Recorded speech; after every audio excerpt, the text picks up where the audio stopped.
What we know so far is that a call came in around 9:45. Someone had called making a specific threat to Essex High School. That is about 5 inches since 4 this morning.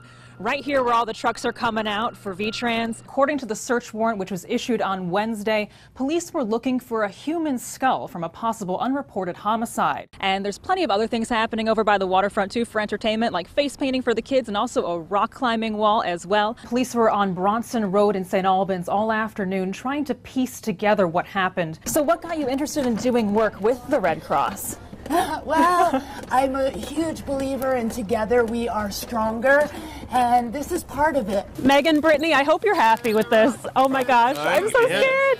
Okay, all right.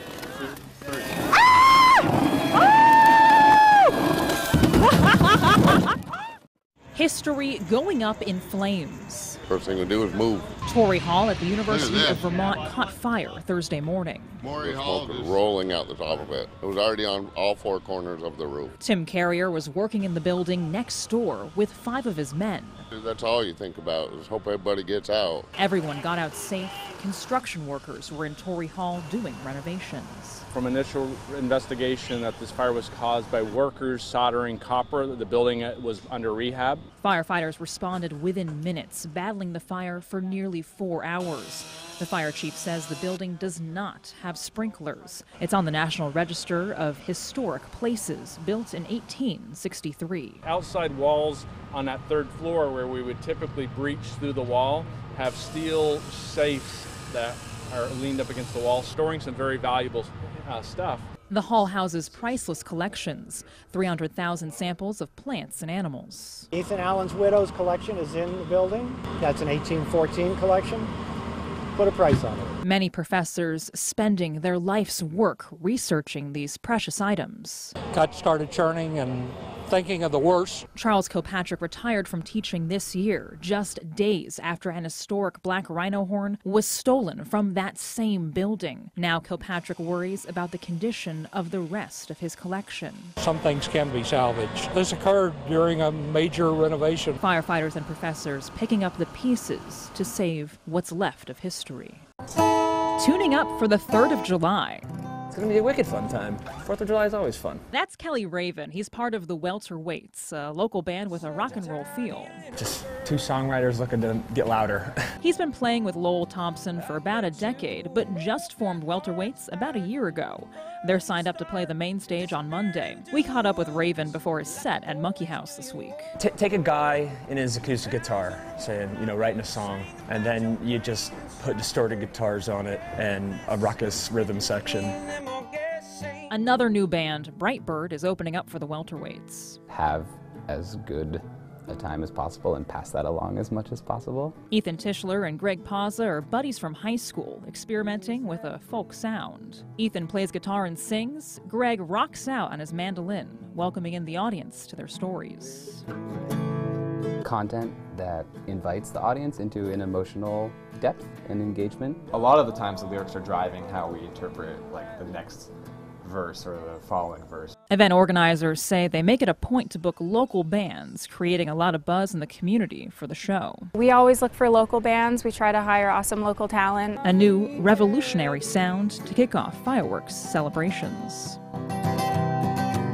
A 10-day trip to England ending with several moments of terror for a group from SUNY Plattsburgh. Steve Matthews taught a course and brought 9 students to tour London. Last Saturday night, he messaged them when he heard about the attacks at the London Bridge and the Borough Market. I was thankful that all the students were in the same building I was in immediately. All of the students and Matthews were in the hotel about 2 miles away from London Bridge. Matthews says he heard sirens all night long, watching it unfold from his hotel room. These kind of terrorist acts, you don't have to be putting yourself in a risky situation. You can just be standing on a bridge in a tourist location. Were you scared at all when you realized what was happening? We all got a little tense in the room and we were sort of who should we talk to? I called my parents. Danielle Atanasio is a graduate student who was on the trip. The group had talked about visiting the sites, making a stop by the London Bridge. So it was definitely something that was on our to-do list. One of the tour guides with the program suggested stopping by the iconic Borough Market. Matthews didn't end up going, but the tour guide Nadia did with some of her friends that night. The police had come in, told them to get away from the windows, shut the lights off. Matthews says his students were resilient, not letting an act of terror stop their trip.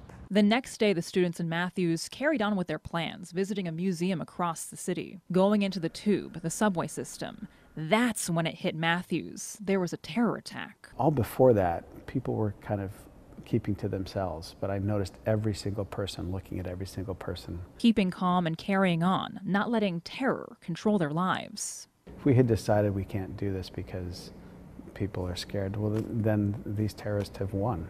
Kids packed the gym at Windsor's Recreation Center for the first day of summer camp. This is where a lot of the kids come during the summer. Gym teacher Donna Ewald is taking on a new role this year. She's making sure all kids get free meals while they're not in school. It was really fun to see them and to connect with them and to see that they're eating healthy food. This is the first summer Windsor's offering the program at sites around town.